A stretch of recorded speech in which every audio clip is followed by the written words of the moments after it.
Hello, everybody. Welcome back to the Radically Well podcast. I'm Rosie Acosta, your host. And today I'm sitting down with Dr. Jessica Shepard. I can do data points all day, but what about like the human who's sitting in front of me? Every woman who walks into my office, I said, we're going to sit and we're going to start with your story because it's going to be different than the one who was here before and the one who's going to be here after. She is a very well celebrated OB-GYN and menopause expert and my doctor. I had no idea that you could have an empathetic, soul-embodied doctor that was fully here until I met you. That's insane. We sit down today to have a conversation about middle age, menopause, hormones, and all of the emotional components that come along when we're on this journey. Why am I pay attention to my body? They have so many studies on pain in women and how they've been dismissed. Or when they go to the doctor and it's like, oh, it's all in your head. So sit down, relax, get a notepad out, take some notes, enjoy the show. This was one of the first conversations I wanted to have because you made such a huge impact on my life. And I'm going to say this without getting all emotional, but this was when we first met in your office. It was the first time I felt like I had an empathetic person that was listening to me, not just even as a as a doctor, of course, but just like somebody that looked me in the eye and was just like, I'm really sorry that you went through that. Like that was one of the first things that you said.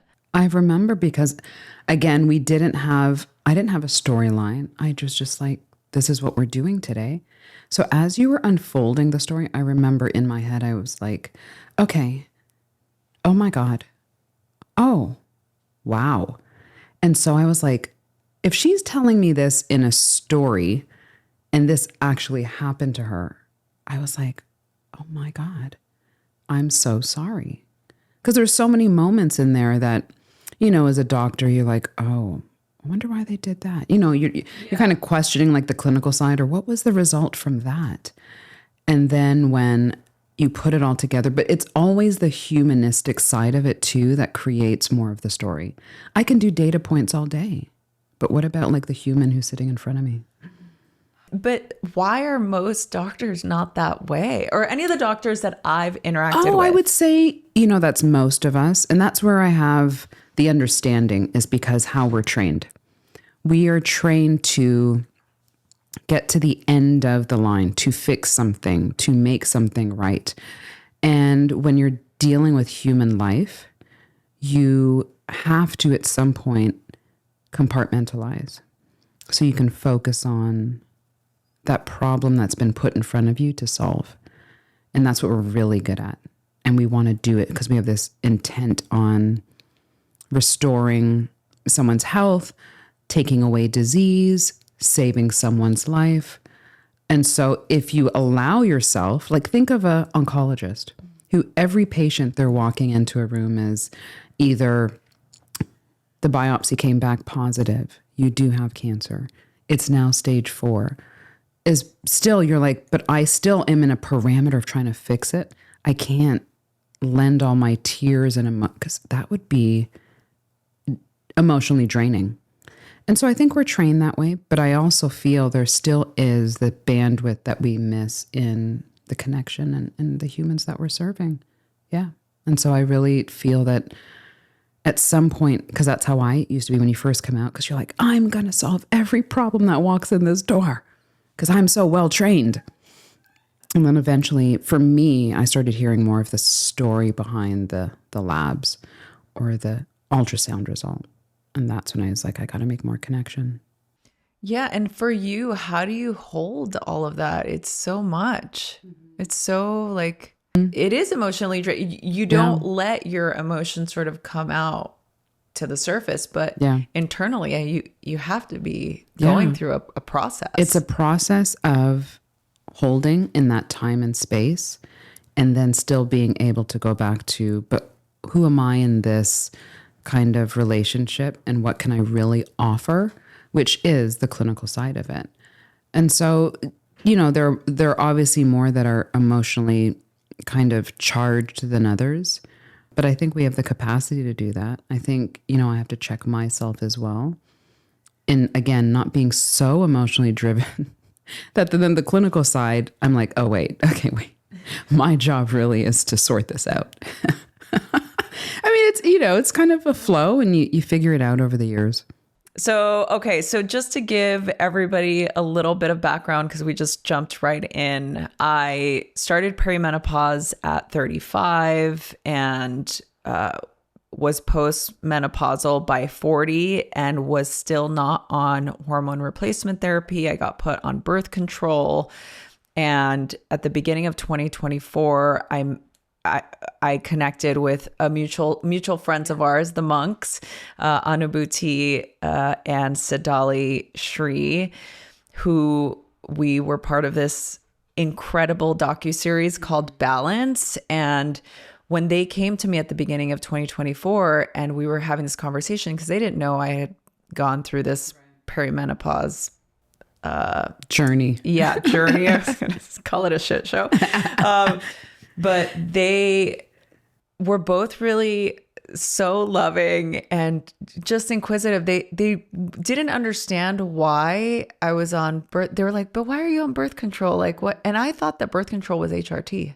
That's so interesting. Yeah. Because they were like, oh, you're HRT. And I'm like, yeah, my birth control. I mean, my HRT. And they're like, wait. Which one? Are you on HRT or birth control? And I was like, oh, I don't know the difference. I didn't know that there was, once the doctor figured out, like, I was having the hot flashes, the sleep, all of the symptoms. Birth control was the response. That was the response. Yeah. And so I think they saw, because I was still struggling, I still had gained, like 40 pounds and I was feeling better with the birth control. I was just like, yeah, like I'm not having hot flashes and I don't feel like I'm at my lowest point in my life. I don't not love my life now, but they were like, well, we'd love for you to come to Dallas and meet one of the doctors that we got to interview and talked with and learned so much from. And so that's how we connected. And I'm so glad they made that connect. Right. Because it completely, like I said, Oh, I'm talking more about just because I love you.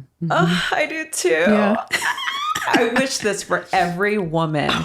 But how important, I mean, that to me is the most, like, I had no idea that you could have an empathetic, soul embodied doctor that was fully here until I met you.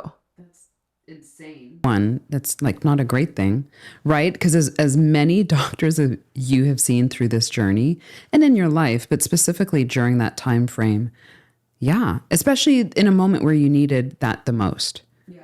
If you think about it, if you were to like think of that time frame going through that, the emotions, and I get it. It's, what healthcare has become.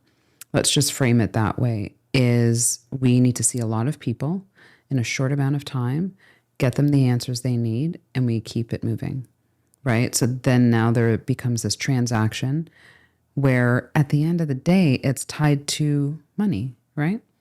What is fueling the machine of healthcare? But also you have to also look at it from the side, which I don't like, is yes, it's a business per se, but the people who are driving the business truly aren't like patient advocates or empathetic to the discussions that go on in an exam room or before you're being wheeled out to the operating room. They're not there. And so that's where the disconnect is. Think of a physician like back in like the 1800s in a little town where there's like one physician, and then they go to the homes of families where they take care of everyone in the family. And that's relationship itself, right? Or the fact that it wasn't always a money transaction. It was like, I'll give you a cow if you take care of my family, or I'm glad that I was there, right? That I know that these things happen. But it became this like humanistic transaction of you do this thing really well in healing people, but we still have connection. And that's a lot of what we've lost. Well, and how does that play a role specifically for women in midlife? This is where we're jumping in now. Well, I do want to put out there that I will still provide medical services, but I don't need a cow or a horse or a goat. So I think maybe we should preface this because I had such a wonderful story. 1800s, yes, we are in 2025. I do not need livestock. However, I think midlife. Oh, 2026. Yeah, or 2026 or hereafter. Do not provide me with livestock. I'm going to have a lot of like goats showing up to my office on Monday morning. But no, midlife, I think you and I, that's where we really have connected. I think from the emotional journey and then me from the like hormonal journey of what's going on is I'm going to go even back to when you started, you're like my shit show journey. Yeah. For women, that's what they're going through is this like something has changed. It's internal or my mind, and there's so much going on internally, but yet there is a hormonal side to it. But then there's the external features of how our world shifts, how our bodies look, how we feel inside, our mentality. All of it is changing, a lot due to hormones, but we have never created again, like you and I have discussed many times, the mind-body portion of what's going on. And I feel like saying that it's something that we don't really discuss in even our own relationships with other women. Oh, absolutely. Well, I think, women typically have been trained, if not, is to not really connect what I'm feeling and what's really going on in my body. There is a disconnect that we've been taught that, we're taught that we have to take care of everyone else. And in order to do that, setting yourself on fire to warm everyone else, that kind of notion is that I'm not really paying attention to what's going on for me. Yeah. So now at a time when you're already trained to do that for years and years, and then finally your hormones, those ratios start fluctuating, they start declining, your body literally starting to go through something and you can't place it. But you never had the tools to anyway. Why am I pay attention to my body? There have so many studies on pain in women and how they've been dismissed. Or when they go to the doctor and it's like, oh, it's all in your head. Those types of things. So after conditioning, after so many years, why would we expect that women would understand this transition and be embodied in it?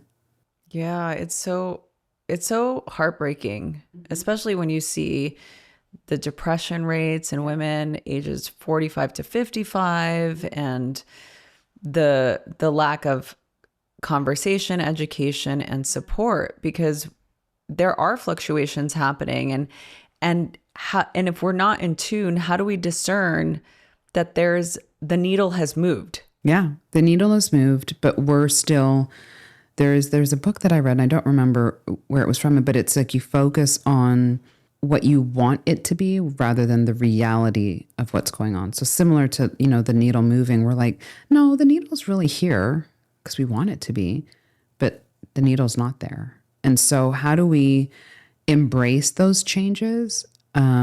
Find different ways to do it. You and I talk about this all the time, is hormones are a very crucial part of restoring that balance, of allowing women to being like, oh my gosh, I feel better, because you can't quantify it. That's the one thing I've learned.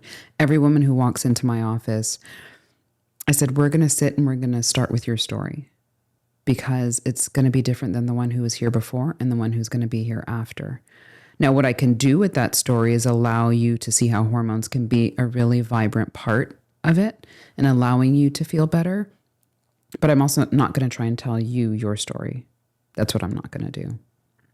Yeah. But to me, that even just you saying, we're going to start with your story. All the time. Yeah. Like that is, it's sad that that's such a groundbreaking statement, but it is, because we don't have that experience. Most people don't.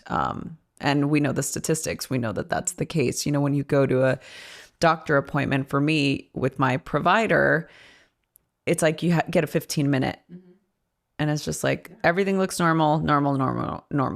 Goodbye. And it's like, wait, but I feel like something's off. Do you know how many times I've heard that? And then I remember very early in the stages of when I was like midlife health was kind of my jam. This was back probably in like 2017. Because you're so like charged to fix it, you're zooming past the story. You're just like, okay, but answer my questions. so I can sort it out. So I want to fix it. And that's when we need a little bit more sitting back to hear the story so that we can be like, huh, yeah. And some parts of the story won't always be quote unquote fixed. They can be paid attention to, because two things can be true at once, that we're working on restoration of some sort, but also it may not represent the landscape that it was before. And that's a big part of this midlife transition, I feel, as well as as humans, sometimes we want the old picture back or what it was. And that truly isn't kind of the embracing of growth and aging. We're always trying to reverse, but there still is a beauty in being who you are and working and moving with it. So the restoration process doesn't necessarily mean it's going to look like it was before. Yeah. I love to hear that, because so much of what we're fed is, let's turn back the clock. Let's go backwards. And although to me, looking at it from a more positive, optimistic place, it's, oh yeah, I want to feel how I felt, and energy wise, not my insecurity or, because society is telling me I need to look a certain way, but I understand that. But they, the companies, products, people, they're preying on that emotional attachment that we have on, oh, things were better before. I felt better before. But also what we input too, the beautiful machine that we own, a lot of times the work will probably have to change in what, the modalities of how we feed our body or exercise, or we may need hormones or supplements. But also in that is allowing more work to be done on our end too, because our bodies are aging. So it needs actually more attention, more love. It was kind of like on autopilot before. Like it was like, I got you. My cells are young. My energy's good. And then we use that machine for like 20 plus years, if not more, when we get to like midlife. And then we expect our bodies to like return the favor. And I'm like, but we didn't really put much in there. So let's start now. Because then we get to 80 and 90 and we're like, why is my body so tired? Why am I so frail? Why is my energy? Why am I so sedentary? And I'm like, you didn't invest much here in your little body. It's tired. So as you say that, it brings me to another thing that really stuck with me that you said to me initially, when I was going through all of this stuff. It was the quote was, in addition to obviously getting on the right types of hormone support, I needed to modify my behavior. And I was like, what? I'm like, I have You're great, like, oh. I know, like, what? I have great habits. And they were not bad, but clearly as we age, we got to change. We got to change just a little. Yeah. Gotta tweak it.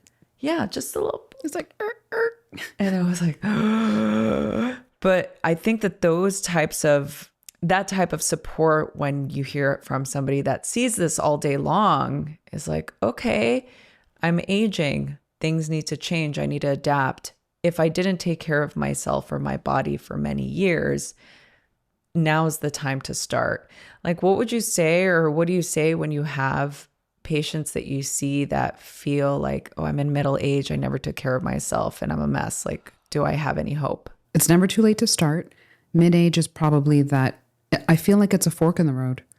When you think of the aging process and what the body for the next 20 years, 30 years plus is going to do, mid-age is that time frame when you're like, you got to get on the train, because there is so much data now in what happens with the decline of estrogen, right? And how the body responds to that.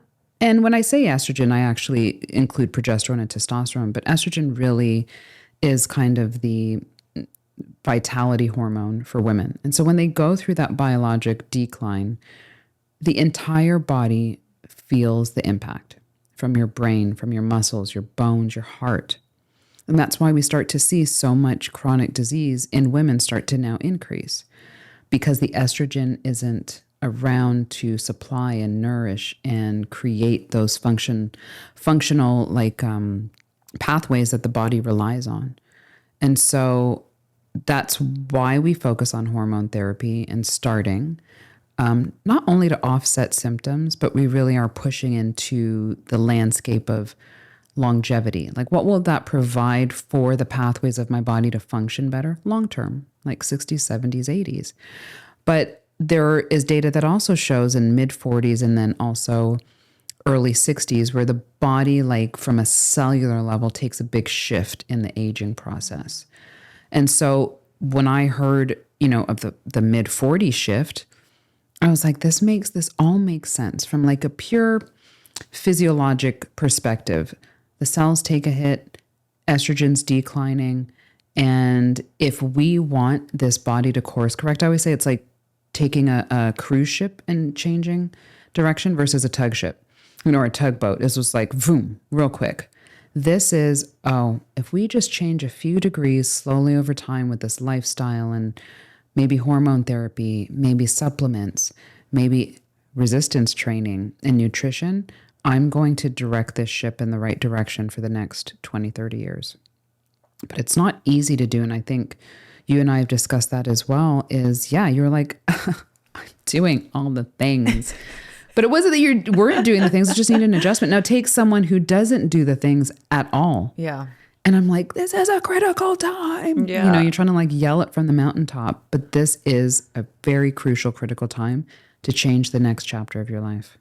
So what are your thoughts on the FDA and the information that was just released?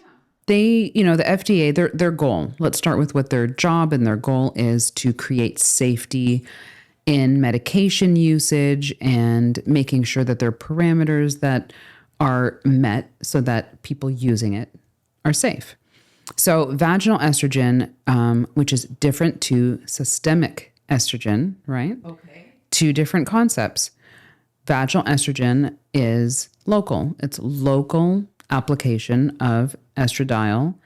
So it's not going into your bloodstream through a pill, a patch, injection, right? So it's addressing the body for different needs in a different way.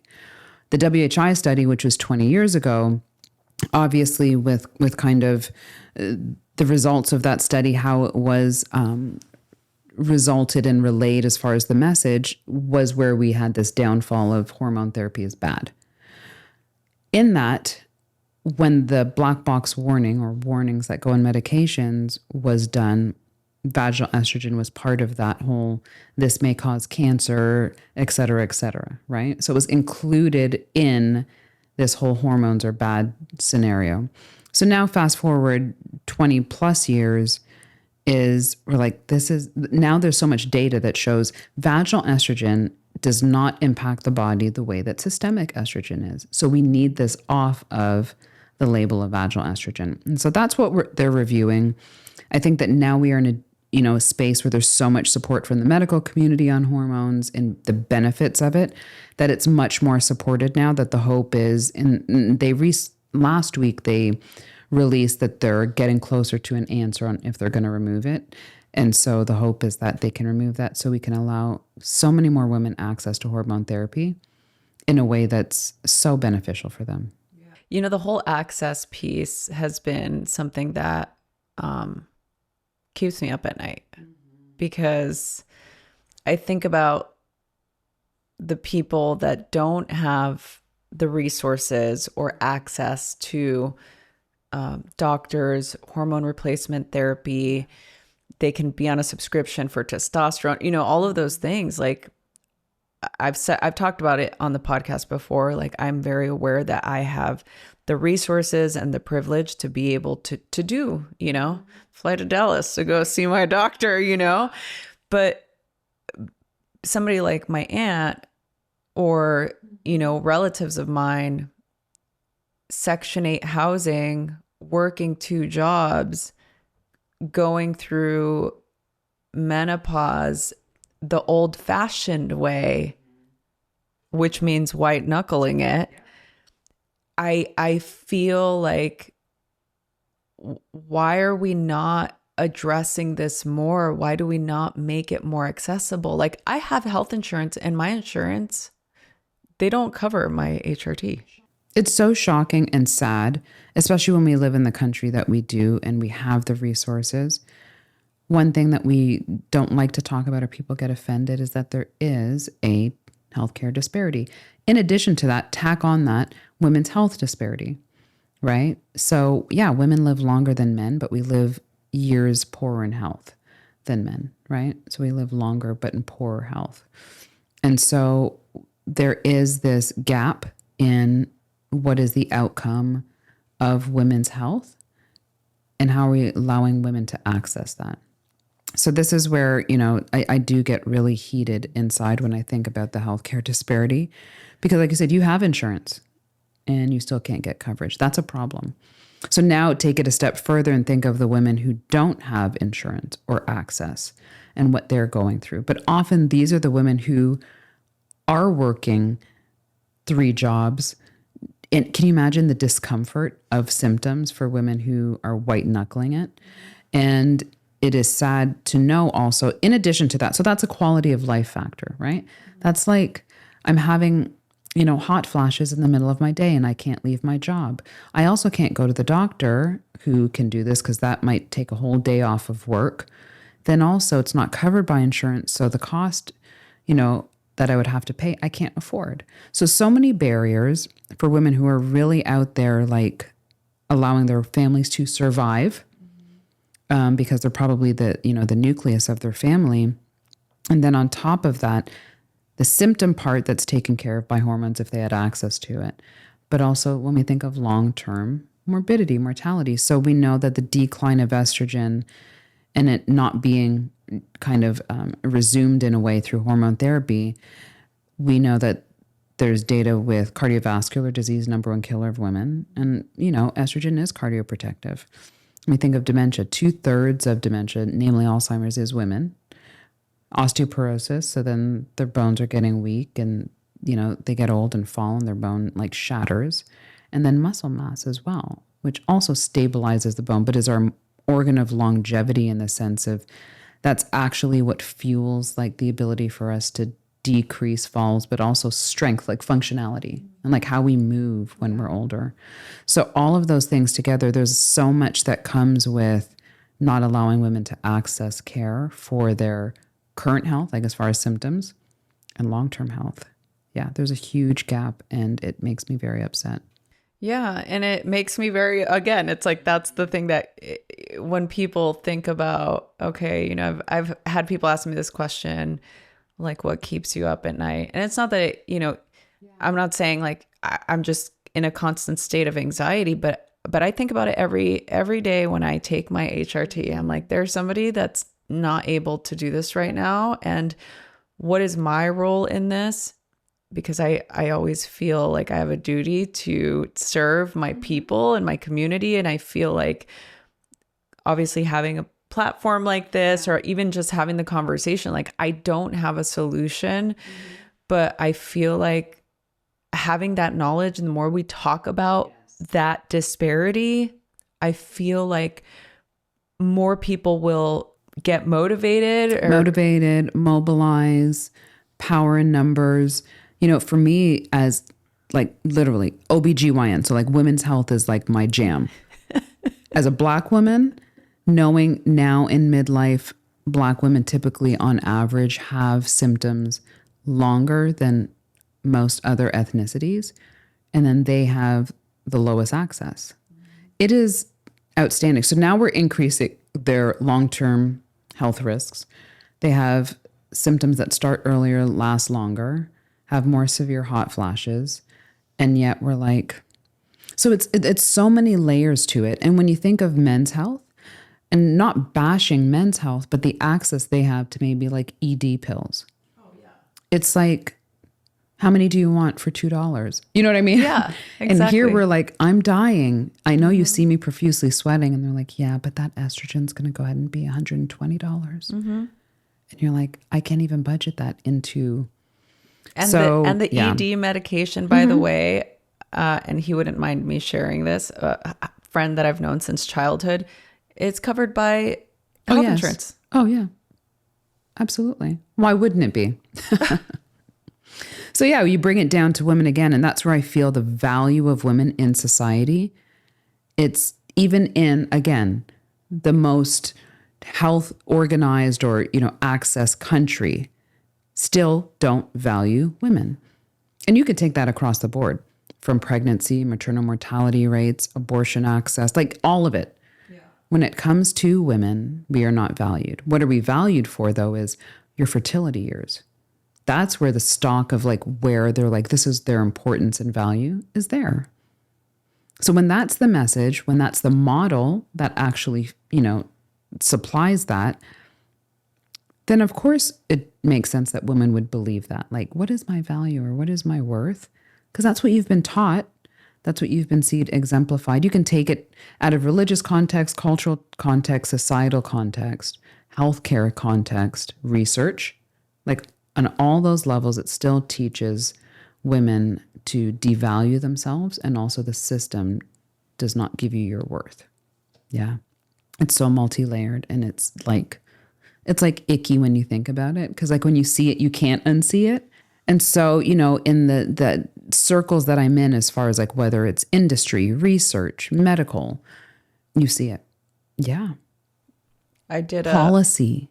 Policy. Yeah. And that to me is where right now, with grad school and really focusing on the mental health aspect, I did one of my presentations for one of my classes last term. I did it on the effects of menopause,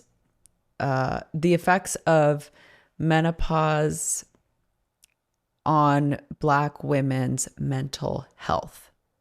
Wow. Yeah. And so I learned a lot. I got a lot of statistics. I mean, there was a lot of studies that I read, and yeah, it was but what was interesting to me is how other countries are different, like the support is different. Mainly my study was focused on the United States and how, 30% of women in the workforce are in midlife and or are going through perimenopause and menopause. So my argument within that research was, how could we set up systems to support women, specifically women of color, specifically Black women?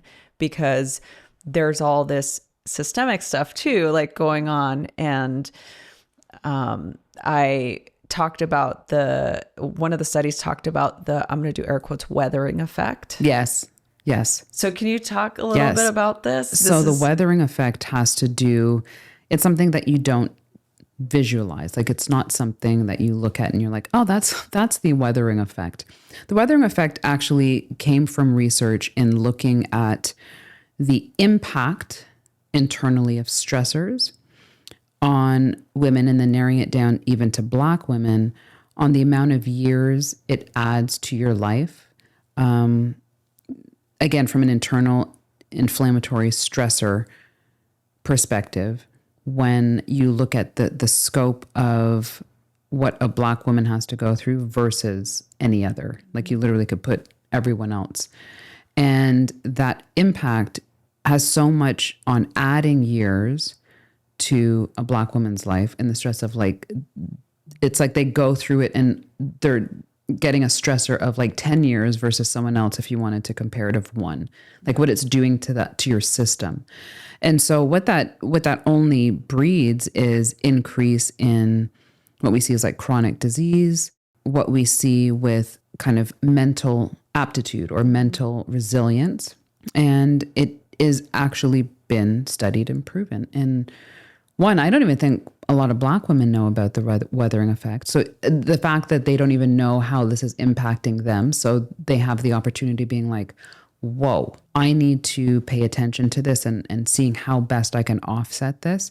But then also for the people who can do something in the stressors that impact Black women, whether they know it or not, I do feel that we do live in a society that even for those who do have the ability to do something and know about it, still don't. I can say that with my chest. and seeing that in so many different avenues and sectors of the opportunity that people have had to help Black women and don't, why would I believe that they would? So, that's just being frank and having some of those experiences as well and seeing it in other Black women that I'm surrounded by. So yeah, there's a lot there of just like complete weaponized ignorance. Yeah. Oof. Yeah. Oh, she said it. She said it. Yeah. It was interesting too. Some of my classmates, we did like different group projects, but two of my classmates, one of them is from Georgia and then the other one's from New York, both Black women. And they were like, what is this? Like, what is the weathering effect? Like, can you, like the questions that were coming in, and I'm like, gals, like this is our power. This is how because the question was, well, what do we do? Like once we get to that, because both of them are in their early 30s, I would say. Right. So I'm like, no, let's gather together. Like now's the time, you're not in this phase, but both of them had already, one of them had PCOS, the other one had struggled with anxiety, and all of the medical research of underdiagnoses and lack of access or education on their doctor's part. Like both of them felt already the disregard from their... Oh yeah. Of just being seen and heard. Yeah. Believed. Mm-hmm. Yeah. There's so much. So knowing that, what is the hope here? What are we doing? The hope is... What is Dr. Jessica Shepherd doing in the world? From where I started in my practice, like when I finished fellowship, we were talking about this earlier. I was like, my story is so boring. A very boring story, everyone. Do you want to hear a boring story? And so maybe this is my first opportunity to make it exciting. Let's do it. So my boring story is, when people ask you, how did you become a fill in the blank? So for me, how did you become a doctor? How did you know you wanted to be a doctor? And I told you my answer is, when I was in third grade, there was a project of what do you want to be when you grow up? And I said OB-GYN. And here I am today.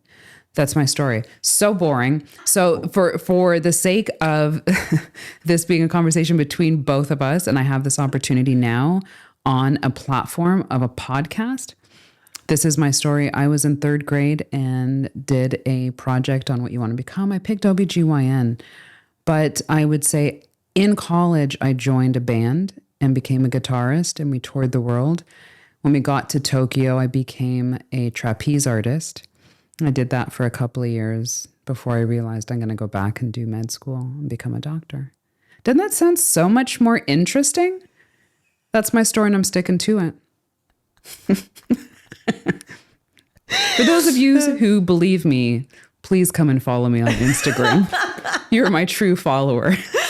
We had a slumber party, we've been chatting. I wish we could have recorded the conversation we were having yesterday. That conversation we had was so beautiful. And what I do know is we will be having that conversation at some point in a podcast format, because there was so many like gems dropped just between the two of us, just sharing our experiences, what we've seen in other women. And that is because I'm going to put a pin in it in this conversation for another one of what is the emotional journey of women in mid-age going through perimenopause and menopause, because that is like, could be a whole bucket to itself.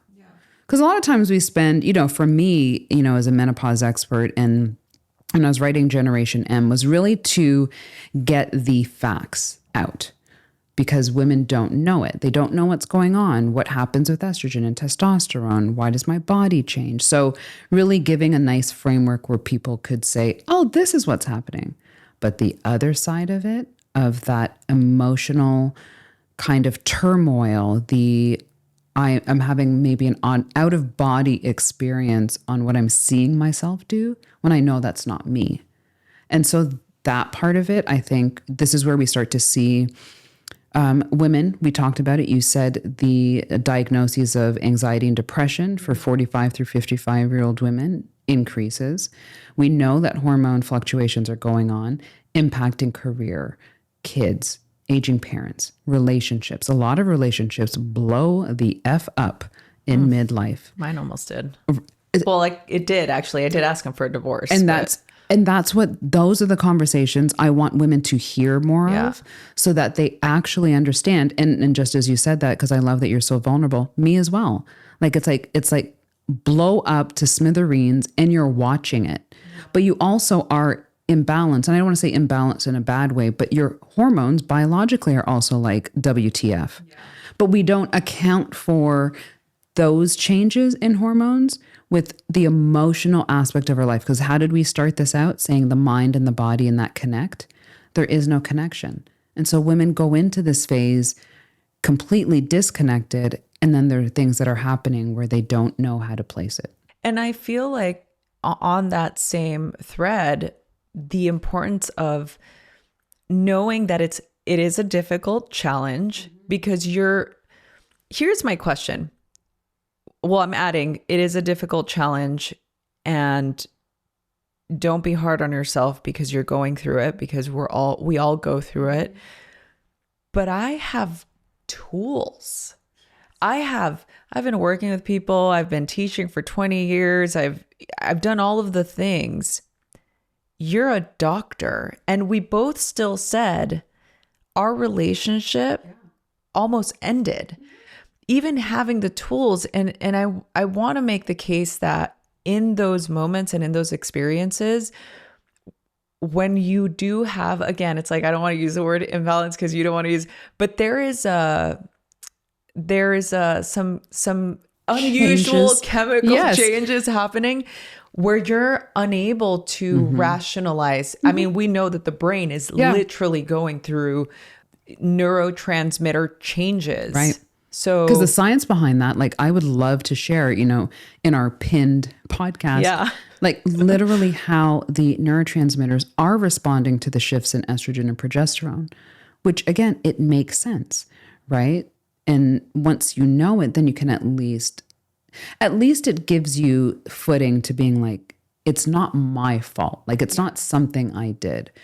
And then putting that with the tools, and then having the ability to potentially, for those who want to, because I never feel like everyone has to take hormones if they don't want to, and I don't want to shame people, but that gives you then the luxury of being like, in that kind of fluctuation and imbalance, I can kind of restore those levels, also have tools over here.